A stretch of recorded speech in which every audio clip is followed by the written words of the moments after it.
नमस्कार. Yoga with सीमा खाडे चॅनलमध्ये मी सीमा तुमचं अगदी मनापासून स्वागत करत आहे. आज आपण वजन कमी करण्यासाठी काही टिप्स अँड ट्रिक्स शेअर करणार आहोत. यासाठी व्हिडिओ शेवटपर्यंत बघा. तर आणि तुम्हाला काही व्हिडिओ रिलेटेड क्वेरी असतील किंवा काही शंका असेल तर तुम्ही मला कमेंटद्वारे कळवू शकता. वजन कमी करण्यासाठी 3 गोष्टी खूप इम्पॉर्टंट आहेत. त्याच्यामध्ये आपली एक मेंटॅलिटी आहे, दुसरी म्हणजे आपला आहार, तिसरी म्हणजे आपण बॉडीला छान नरिशिंग, हायड्रेटिंग कसं ठेवू शकतो याच्याकडे लक्ष देणं पण फार गरजेचं आहे. आता स्टेप बाय स्टेप या 3 गोष्टी डिटेलमध्ये जाणून घेऊयात. तर मेंटॅलिटी कशी काम करते, तर आपण जे अन्न कन्झ्युम करतो, जे आपण अन्न खाणार आहे, त्या अगोदर जर आपला मूड आपण फ्रस्ट्रेटेड असतो किंवा कोणत्याही गोष्टीचा आपण एक तणाव आपल्या माइंडमध्ये असेल किंवा आपण त्या गोष्टीचाच विचार जास्त करत असू, तर आपण माइंडफुली जे आहार आहे तो एन्जॉय करणार नाही आहोत. तर त्याच्यामध्ये काय आहे तर तुम्ही जे आहार कन्झ्युम करणार आहात त्याच्या अगोदर तुम्ही छान फ्रेश माइंडने देवाला प्रसाद ऑफरिंग करून त्याच्यानंतर तुम्ही जर ते अन्न कन्झ्युम केलं तर मग ते छान आपल्या बॉडीला एनर्जी देणार आहे, छान लिव्हिंग गुड लाईफ देणार आहे. छान म्हणजे आपण डिसीज फ्री राहणार आहोत, ऊर्जावान फील करणार आहोत, ताजेतवाने आपली स्किन वगैरे सगळ्या गोष्टी ज्या आहेत त्या डिपेंड राहणार आहेत आपल्या आहारावरती. आणि हे अल्टिमेटली डिपेंड आहे आपल्या मेंटॅलिटीवरती. हे आता आपण जाणून घेतलं. दुसरी गोष्ट म्हणजे काय तर आहार. आता आहार कसा घ्यावा, तर आपण सगळीकडे हेच बघतोय की आहार हा प्रोटीन रिच असावा. त्याच्यानंतर आपल्या आहारामध्ये व्हेजिटेबलचा जास्त समावेश असावा, डाळींचा असावा. त्याच्यानंतर बाकी मांसाहारी असाल तर तुम्ही नॉनव्हेजमध्ये फिश, मीट किंवा चिकन किंवा एग याचा वापर तुम्ही करू शकता खाण्यामध्ये. त्याच्याबरोबरच जर व्हेजिटेबल्स असाल तर डाळींचं जास्त प्रमाण कन्झ्युम केलं पाहिजे. जास्तीत जास्त हिरव्या पालेभाज्या आहेत त्या कशा आहारामध्ये आणता येतील याच्याकडे भर दिला पाहिजे. आता आपण हे जाणून घेतलं की व्हेजिटेरियनवाल्यांनी काय खावं, शाकाहारीवाल्यांनी काय खावं वगैरे. परंतु आपण आहार घेताना आहार कसा डिस्ट्रीब्यूट करावा तर याच्याबद्दल थोडंसं जाणून घेऊया. आता योगामध्ये काय सांगितलं गेलं आहे तर आपण जो आहार घ्यावा तो आहार मितआहार असावा. मितआहार म्हणजे काय तर मॉडरेट बॅलन्स्ड डाएट. ओके. आता ह्याच्यामध्ये कसं सांगितलं गेलं आहे की तुम्ही एक पूर्ण जो आपला आहाराचा जो पार्ट आहे तो एका पूर्ण प्लेटमध्ये कन्झ्युम म्हणजे एक कन्सिडर करा, एक प्लेट आहे आणि आपण त्याचे 4 भाग करणार आहोत. तर त्या 4 भागामध्ये हा भाग जो आहे तो आपला अन्नाने म्हणजे अन्नामध्ये तुम्ही एक तर रोटी, भाकरी किंवा एक सुकी भाजी, पातळ भाजी, वरण भात वगैरे याचा समावेश करू शकता. ओके. हाफ प्लेटमध्ये हे सगळं येतं. आणि 1/4 भाग आहे तो वॉटर किंवा लिक्विड म्हणजे याच्यामध्ये तुम्ही ज्युसेस घेऊ शकता किंवा मग लिक्विड म्हणजे ज्याच्यामध्ये जिरा वॉटर असो किंवा लेमन वॉटर असो, असं तुम्ही तुमच्यावरती डिपेंड करतं. सूप वगैरे याच्याद्वारे तुम्ही लिक्विड हे कन्झ्युम करू शकता. लिक्विड द्रव्य हे कन्झ्युम करायचं आहे तुम्हाला. ओके.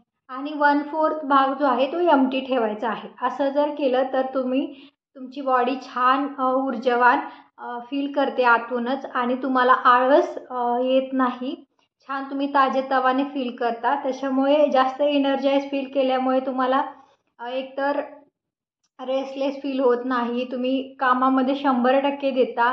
एनर्जी असल्यामुळे तुम्ही एकतर ॲक्टिव्ह राहता. ॲक्टिव्ह असल्यामुळे तुम्ही अजूनही गोष्टी कशा माझ्या ह्याच्यामध्ये अजून इम्प्रूव्हमेंट कसं करू शकतो त्याच्याबद्दल जाणून घेता. आता ऑफकोर्स जेव्हा आपण खूप जास्त खातो तेव्हा आपली बॉडी एक स्लो डाऊन वर्क करत असते. म्हणजे स्लो होते. एक मोमेंट असते त्याच्यामध्ये आपल्याला कसं वाटतं की रेस्ट घ्यावी आणि काम थोडंसं स्टॉप करा. तर याच्यामध्ये आपण बघितलं की एकतर 1/4 भाग जो आहे एम्प्टी ठेवायचा आहे. हाफ आहे तो आपण काही आपण अन्नामध्ये कन्वर्ट करून म्हणजे अन्न कोणत्या प्रकारे घ्यावं, तर भाजी भाकरी किंवा डाळ भात हे हाफ प्लेट भरावी.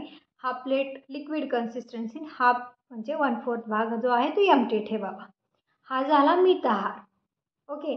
आणि हा मिताहार जो आहे तो असा असावा की जो आपण देवाला प्रसाद म्हणून ऑफर करणार आहे तसा तुम्ही आहार घेतला पाहिजे. म्हणजे आपण देवाला चहा ऑफर नाही करू शकत, बरोबर? किंवा देवाला आपण मांसाहार हे करत नाही आहेत. तर तुम्ही जे पण घ्याल ना ते छान नरिशिंग असलेलं फूड असावं किंवा छान एक प्रकारचं सात्विक फूड असावं. ओके. जे खाल्ल्याने तुम्ही अजून छान एनर्जाइज फील करणार आहे आणि तुमची जी आयु आहे ती वाढणार आहे असं. आता थर्ड थिंग काय आहे, तर बॉडीला हायड्रेटिंग कसं ठेवायचं, हायड्रेटेड कसं ठेवायचं. तर बॉडी हायड्रेटिंग कधी राहते, तर आपण जास्तीत जास्त पेय आपल्या आहारात आणू तेव्हा. ओके. आपल्या सीझन वाईज आपल्या बॉडीचा जो अग्नी आहे तो स्लो डाऊन किंवा अप वगैरे होत असतो. मग आता जो आहे सीझन आहे तो पावसाचा आहे, रेनी सीझन आहे. तर याच्यामध्ये आपल्या पोटाचा ऑलरेडी अग्नी आहे तो स्लो डाऊन झालेला असतो. मग याच्यामध्ये आपण खूप रिच डाएट घेतला तर याने काय होणार आहे की जे आपण कंझ्युम करणार आहे ते डायजेस्ट व्हायला थोडासा वेळ लागणार आहे. आणि आपल्या कधी कधी म्हणजे प्रत्येकाच्या बॉडीची अग्नी सेम नाही. तर एखाद्याचं वात पित्त आणि कफ या 3 मधला जर पित्ताची बॉडी असेल तर ती छान खूप लवकर डायजेस्ट करते. परंतु बाकीचे 2 आहेत ते बॉडी टाईपचे लोक जे आहे त्यांची थोडीशी अग्नी स्लो डाऊन असते, त्यांना वेळ लागतो. आणि मग पुढे काय होतं, मग ती स्लो डाऊन झाल्यामुळे तुम्हाला सकाळी कॉन्स्टिपेशनचा वगैरे त्रास होऊ शकतो.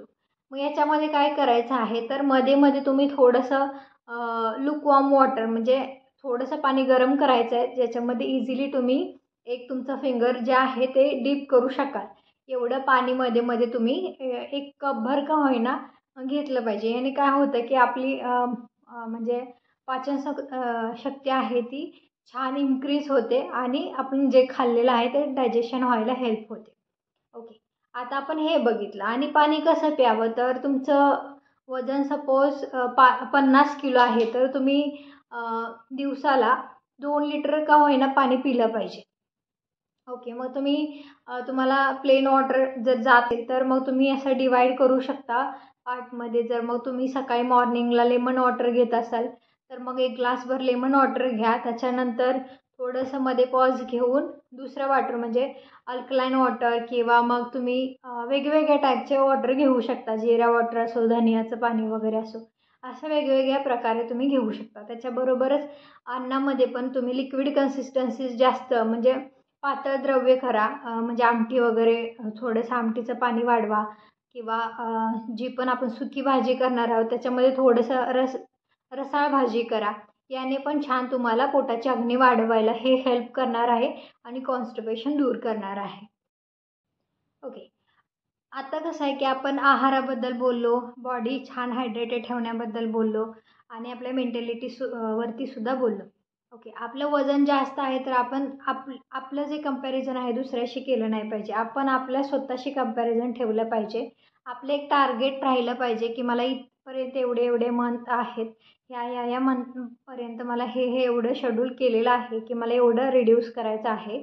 आणि त्यानुसार तुम्ही प्लॅन करून मग त्याच्यावरती फोकस दिला पाहिजे. मिताहार आपण बघितला. मिताहार आपल्याला खूप हेल्प करणार आहे वेट रिड्यूस करण्यासाठी. परंतु त्याच्याबरोबरच तुम्ही कायम चालणे म्हणजे व्यायामाचे प्रकार वेगळे वेगळे असू शकतात. एखाद्याला चालणं खूप जास्त आवडत असेल तर त्यानं कंटिन्युअस सकाळी 20 मिनिट, संध्याकाळी 20 मिनिट चालणं तुमच्या रेग्युलरच्या ॲक्टिव्हिटीजमध्ये ॲड ऑन केलं पाहिजे. त्याच्याबरोबरच थोडं स्ट्रेचिंग, साईड बेंडिंग असो किंवा अपवर्ड स्ट्रेचिंग असो किंवा थोडेसे वेगळे वेगळे व्यायाम जे आहेत ते केले पाहिजेत. सुरुवात थोडीशी बेसिक व्यायामाने करा, हळूहळू ड्युरेशन त्याचा वाढवा. हे पण तुम्हाला वेट लॉससाठी हेल्प करणार आहे.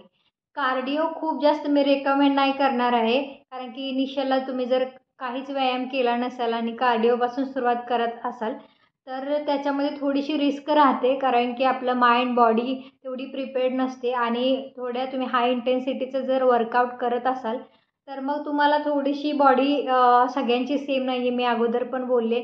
त्याच्यामुळं तुम्हाला ते रिस्पॉन्ड करेलच असं नाही. आणि आपण बघितलं गेलं की जर बॉडी रिस्पॉन्ड नाही करत आहे तर मग हार्ट डिसीज वगैरे किंवा हार्ट अटॅक येतात. म्हणजे हे कॉमन झालेलं आहे कार्डिओ एक्सरसाइजमध्ये. मग तुम्ही सुरुवात कोणत्या पण तुमच्या आवडीच्या एक्सरसाइजने करू शकता. ओके. ओके. आता इथपर्यंत आपण जे पाहिलं याच्यामध्ये जर तुम्हाला काही शंका असेल तर तुम्ही मला कमेंटद्वारे कळवू शकता. आणि अशाच नवनवीन व्हिडिओसाठी तुम्ही माझ्या चॅनलला लाईक, शेअर आणि सबस्क्राईब करायला विसरू नका. धन्यवाद.